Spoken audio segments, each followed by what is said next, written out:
उदय सामंत यांनी शिवसेनेचे खासदार श्रीकांत शिंदे यांचं विशेष कौतुक केलं असून त्यांना परिपक्व राजकारणी असं संबोधलं आहे. श्रीकांत शिंदे यांनी अल्पवयातच मोठं नेतृत्व स्वीकारलं असून त्यांनी राजकारणात आपली स्वतंत्र छाप निर्माण केली आहे असं सामंत म्हणाले.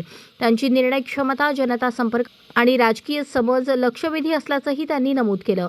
उदय सामंतांच्या या विधानामुळे शिंदे गटात उत्साहाचं वातावरण असून आगामी निवडणुकांच्या पार्श्वभूमीवर या गौरवोद्गाराला महत्त्व प्राप्त झाले आहे.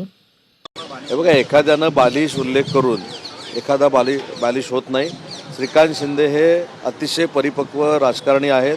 कधीही शिंदे साहेबांच्या नावाचा उपयोग करून त्यांनी राजकारण केलेलं नाही. उलट ज्यावेळी सगळ्या खासदारांनी सांगितलं की आता देशाच्या केंद्रीय मंत्रिमंडळामध्ये श्रीकांत शिंदे साहेबांनी मंत्री झालं पाहिजे, त्यावेळी केंद्रीय मंत्रिपदापासून बाजूला राहणारा आमचा युवा नेता आहे